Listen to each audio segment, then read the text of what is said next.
DCN news मध्ये आपले स्वागत आहे। नमस्कार मंडळी, आज आम्ही आपल्यासाठी घेऊन आलो आहोत एक धक्कादायक आणि चिंताजनक बातमी, जी थेट घाटंजी तालुका भूमी अभिलेख कार्यालयाशी संबंधित आहे। या कार्यालयातील अधिकारी व कर्मचारी यांच्या उदासीन धोरणांमुळे व भ्रष्टाचारामुळे शहरवासीय आणि ग्रामीण नागरिकांना त्यांच्या हक्काचे प्रॉपर्टी कार्ड म्हणजेच सनद मिळण्यासाठी प्रचंड अडचणींचा सामना करावा लागत आहे। सध्या या कार्यालयात तालुका भूमी अभिलेख उपअधीक्षक म्हणून निरंजन पवार कार्यरत आहेत।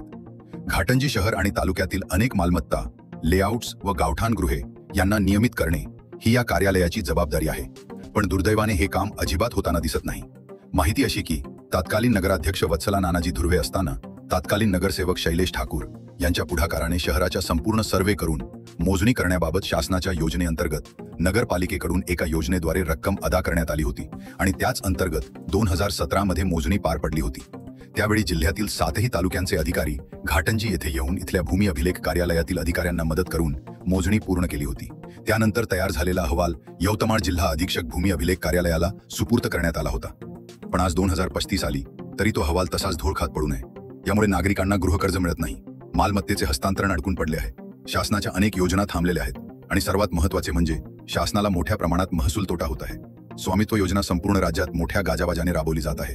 स्वतः पंतप्रधान नरेंद्र मोदी यांनी अनेक ठिकाणी सनद वाटप कार्यक्रम घेतले, परंतु घाटंजी तालुका मात्र आजही भ्रष्टाचाराने ग्रासलेला आहे।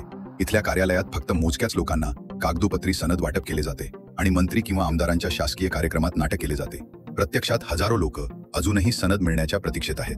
दुसरीकडे राज्याचे महसूल मंत्री बावनकुळे वारंवार पत्रकार परिषदेत आणि सभांमधून सनद वाटपाचे गाजावाजे करताना दिसतात, पण वास्तव पूर्णतः वेगळे आहे। ग्रामीण व शहरी भागातील नागरिकांच्या तक्रारीनुसार मालमत्तेचे फेरफार होत नाही, पांदन मोजणी थांबली आहे, भूमालकांची नावे वेळेवर दाखल केली जात नाहीत आणि मोजणीसाठी खुलेआम पैशांची मागणी केली जाते। इतकेच नाही तर या कार्यालयात येणाऱ्या गरीब, वयोवृद्ध, आदिवासी समाजातील लोकांची मानसिक छळवणूक केली जाते, त्यांना अपमानित केले जाते आणि पोलीस कारवाईच्या धमक्या दिल्या जातात। योजना म्हणजे खरं तर आपण बघितलं की आपणही आपल्या ग्रामीण महाराष्ट्रात राहणारे लोक आहोत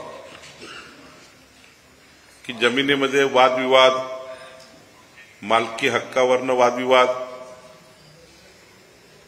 नागरिकांना त्यांच्या मालकीचे घराचे पट्टे नसल्यामुळं, त्यांचं प्रॉपर्टी कार्ड नसल्यामुळं कळत न कळत कुणीही कब्जा करतं, लुबाडणूक करतं, फसवणूक करतात आणि म्हणून वडिलोपार्जित शेकडो वर्षाच्या जमिनी, घरं डिजिटल पद्धतीने त्याचं कार्ड प्रत्येक नागरिकाकडे, गावठाणामध्ये, शेतकऱ्याकडे असलं पाहिजे, याकरता माननीय प्रधानमंत्री मोदीजींनी विचार केला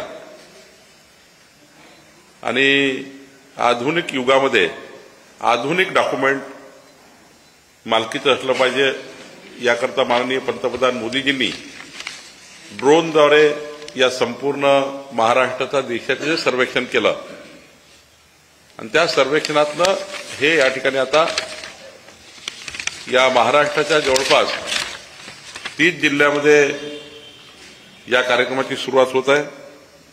30,515 गावं, ग्रामीण गावं यामध्ये या योजनेमध्ये डिजिटलाइज होणार आहे, त्यांना प्रॉपर्टी कार्ड मिळणार आहे।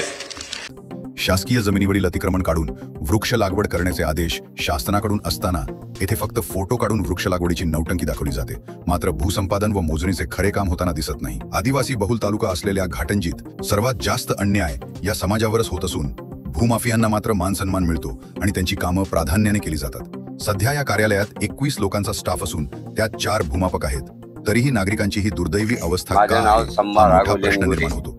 राहणार शिवनी, तालुका घाटंजी, जिल्हा यवतमाळ। या माझ्या शेताच्या नकाशाबद्दल चुकी झाली 1989 मध्ये। तेव्हापासून या भूमी अभिलेखच्या ऑफिस मागे फिरत आहो, तरी पण अजून काही त्याची दुरुस्ती झाली नाही आणि माझ्या शेताची मोजणी झाली नाही। किती वर्ष झाले आता 1989 पासून 2003 मध्ये आम्ही मोजणी केली, पण ते मोजणी म्हणजे पटवाऱ्यानं दुरुस्ती नाही केली, नकाशा बदलून होता पटवाऱ्याच्या रेखाटले, आम्ही बरोबर आहो जाग्यावर, फक्त पटवाऱ्याच्या रेखाटले नकाशा बदलून आहे। आम्हाला 7/12 दुसरा देते, नकाशा दुसरा देते, तक्रार त्याच्यासाठी इथंच केली। इथे गेले. हो, इथं पटवाऱ्यापाशी तक्रार केली, पण पटवाऱ्याने काही ऐकलं नाही. तुम्हाला म्हणे अमरावतीला पाठवा लागते म्हणे कागदपत्र म्हणे. तर अमरावतीला मी 2007 मध्ये कागदपत्र पाठवले, 8 मध्ये अर्ज दिला. हा, तेव्हापासून त्या अमरावतीवाल्याने सांगितलं का भूमी अभिलेखच्या ऑफिस मध्ये जाऊन सनी तुम्ही म्हणे कोर्टामध्ये तुमचा निर्णय केला. कोर्टामध्ये मी 2 वर्ष तारिका केला. त्याच्यानंतर निकाल लागला. निकाल लागून 2014 निकाल लागला. मी 2015 पैसे भरले. तेव्हापासून यायनं माझ्या याचा काहीच हे करून नाही राहिले. समन्स नोटीसवर सह्या घेते आणि तिथे यवतमाळले पाठवते. काही त्या सह्या अमरावतीला जाते, काही नाही जात, काही त्या कोर्टामध्येच राहते. आता पुन्हा अजून समन्स नोटीसवर सह्या घेतल्या अजून ते पाठवल्या तर अजून काही मोजी दुरुस्ती झाली नाही माझ्या शेताची. जिल्हाधिकारी कार्यालयामध्ये तक्रार केली का तुम्ही? हो, केली तर त्यांचं आहे. म्हणणं आहे- त्याच्याकडे दप्तर आहे. हो का? हो, तरी सर्व सुद्धा दखल घेत कागदपत्र त्याच्याकडे आहे, तरी ते काम करून नाही राहिले. नाही. बघा, ऑफिसच्या चक्रा मारण्यात माणसाचं आयुष्य निघून जाते, तरी सुद्धा हे ऑफिसवाले अधिकारी आणि कर्मचारी दखल घेत नाही. या प्रकारची अवस्था मला इथे दिसत आहे. तर हीच अवस्था इथे घाटंजीलाच नाही तर यवतमाळला तक्के आहे. सुधारवा ही परिस्थिती लवकरात लवकर. भ्रष्टाचाराचा स्तर एवढा वाढला आहे की कोणत्याही कामासाठी पैशांची मागणी ही रोजचीच बाब झाली आहे. मित्रांनो, हे सर्व वास्तव आपल्या समोर मांडण्याचा आमचा एक प्रामाणिक प्रयत्न आहे. जर आपणास TCN न्यूजचे हे रिपोर्टिंग योग्य वाटले असेल तर कृपया आमच्या YouTube चॅनलला सबस्क्राईब करा, लाईक करा आणि शेअर करा. आपल्या एका शेअरमुळे भ्रष्टाचाराविरुद्धचा आवाज बुलंद होईल आणि सर्वसामान्यांना न्याय मिळण्याची शक्यता वाढेल. आपले मत आम्हाला नक्की कळवा. आजसाठी एवढेच. भेटूया उद्या एका नवीन घडामोडीसह. तोपर्यंत आपली काळजी घ्या. शुभरात्री.